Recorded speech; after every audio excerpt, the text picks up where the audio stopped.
enough to start a war. All that I have. Di dunia ini ada orang-orang yang memiliki nasib baik, namun ada pula yang hidup serba kekurangan. Tentu saja hidup dengan nasib yang kurang beruntung bukanlah pilihan, terlebih anak-anak. Tapi tak dapat disangka, anak-anak ini ternyata memiliki jiwa bertahan yang luar biasa. Perjuangan mereka bahkan harus menjadi teladan bagi semua orang, termasuk orang dewasa. Pemirsa, kami telah merangkum beberapa kisah anak-anak tersebut dalam 7 perjuangan mulia anak-anak versi On The Spot.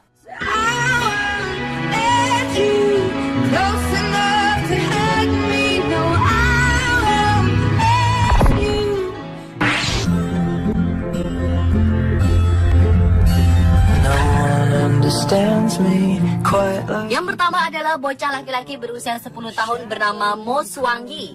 Tak seperti usianya, bocah asal Jiangxi, Tiongkok ini memiliki jiwa yang besar. Ia rela bekerja keras demi kesembuhan sang ayah yang didiagnosa menderita leukemia. Rasa tanggung jawab besar membuat bocah yang baru duduk di kelas 5 sekolah dasar ini memutuskan untuk mencari nafkah. Biaya pengobatan sang ayah diperkirakan tidak kurang dari 600.000 yuan atau setara dengan 12 miliar rupiah. Keadaan ekonomi keluarga yang kekurangan membuatnya bekerja keras mengumpulkan kardus dan barang bekas di jalanan untuk dijual. Uang yang diperoleh dari hasil menjual barang bekas akan digunakan sebagai biaya pengobatan sang ayah. Tak hanya bekerja, Mo juga mengurus semua pekerjaan rumah seperti memasak, menyapu, mengepel lantai, serta mencuci. Mo juga merawat serta menjaga nenek dan adiknya. Dari hasil menjual barang bekas, Mo mengaku telah mengumpulkan 37 yuan atau setara dengan 720.000 rupiah. Meski jumlahnya masih jauh dari uang yang dibutuhkan, namun Mo tak menyerah dan akan terus berusaha mendapatkan kesembuhan untuk ayahnya. Yes, there's a chance that I've fallen quite hard over you.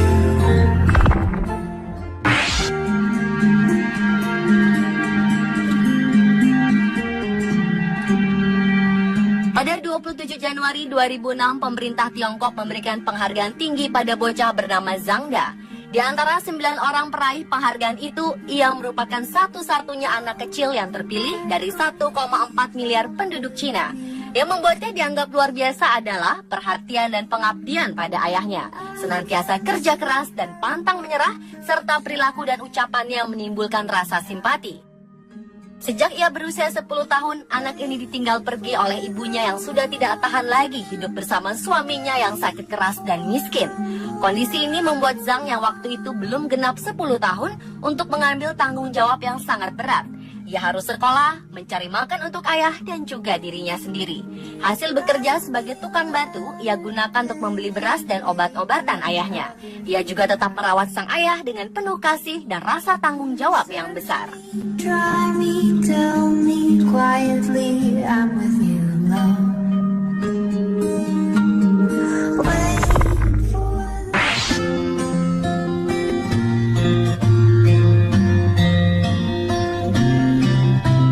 Foto yang menggambarkan kesibukan seorang gadis cilik berusia 5 tahun yang sedang menyapu jalanan merebak di dunia maya.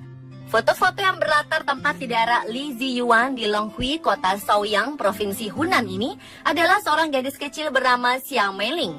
Kedua orang tua Xiao Meiling bekerja di pabrik pakaian di Guangzhou. Karena itulah ia diasuh oleh neneknya yang bekerja sebagai petugas kebersihan. Xiao Meiling sering mengikuti sang nenek yang telah berusia 64 tahun tersebut saat bekerja di akhir pekan. Nampaknya gadis kecil ini tak berdiam diri. Ia selalu membantu sang nenek melakukan pekerjaannya. Ia sadar ia tak boleh berdiam diri. Tangannya yang mungil sigap menyapu dan memasukkan sampah ke dalam tempatnya.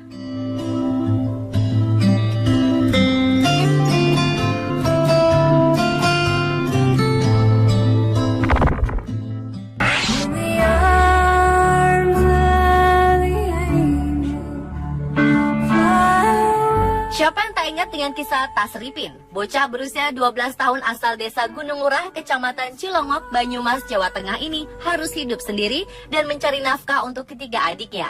Ia harus meninggalkan bangku sekolah dan bekerja di sawah agar adik-adiknya bisa makan. Ayah mereka pergi bekerja di Kalimantan bersama kakak tertuanya, sementara ibunya meninggal akibat tertimbun longsor saat sedang mencari pasir 1 tahun sebelumnya. Setiap hari, Tasripin harus bekerja di sawah dengan mencangkul, membersihkan sisa-sisa padi, serta menanam padi. Para tetangga sekitar yang simpati dengan keadaan Tasripin pun kadang sering membantu memberikan nasi maupun lauk pauk. Tak hanya bekerja, pagi sebelum berangkat ke sawah, Tasripin harus memasak nasi dan sayur untuk adik-adiknya. Dia juga harus mencuci pakaian, menyapu, serta memandikan adik-adiknya. Tak lupa ia mengajak adik-adiknya sholat dan mengaji di musola depan rumahnya. Kisah Tasripin yang terangkat melalui media massa dan media sosial mengetuk rasa kemanusiaan. Simpati mengalir untuk meringankan beban bocah 12 tahun yang terpaksa menghidupi 3 adiknya itu. Tak hanya uang, rumah Tasripin juga direnovasi. Bantuan berupa hewan ternak, baju, dan makanan pun diterima oleh anak-anak ini.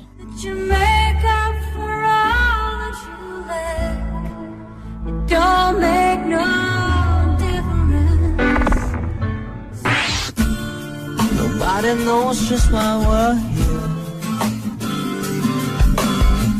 Sungguh berat perjuangan balita mungil ini. Meski masih berusia 2 tahun, Xiao Xiao harus mengumpulkan sampah plastik untuk membiayai operasi jantung yang ia derita sejak lahir. Selama berbulan-bulan, balita asal Tiongkok ini melakukan hal tersebut. Ia mengumpulkan sampah berupa botol plastik yang kemudian dijualnya kembali. Usahanya ini sangatlah berat karena dokter mengungkapkan bahwa operasi tersebut akan berhasil jika dilakukan sebelum usianya menginjak 3 tahun. Biayanya pun tak sedikit. Dokter menyebut angka sekitar 200 juta rupiah yang tentu bukan angka yang kecil bagi keluarganya. Xiao Xiao juga dibantu sang ibu dengan membuka usaha menjahit. Sementara itu, hasil yang didapat Xiao Xiao dari mengumpulkan sampah plastik masih jauh dari kebutuhan. Meski demikian, Xiao Xiao dan ibunya tak pernah patah semangat.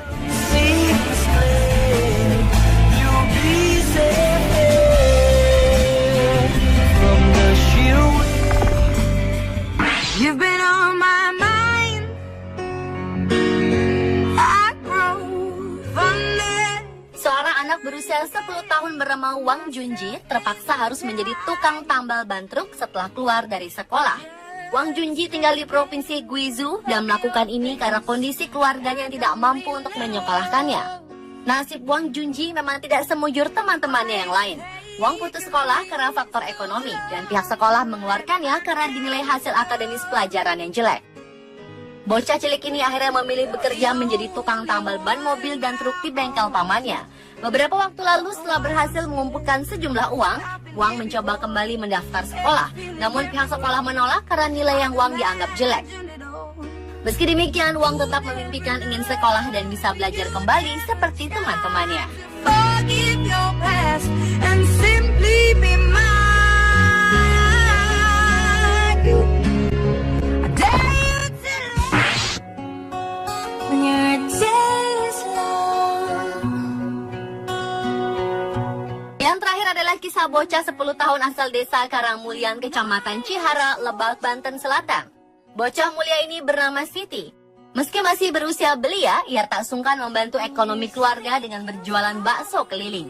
Ia harus bersusah payah menenteng dagangannya menyusuri kampung dari siang hingga petang.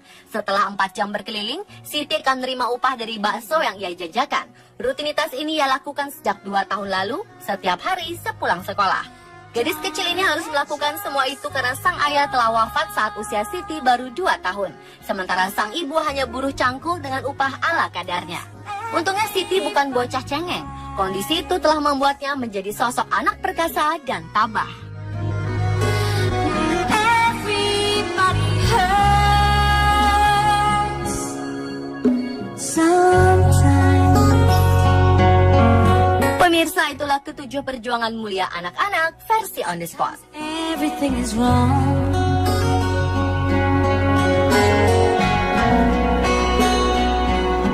Now it's time.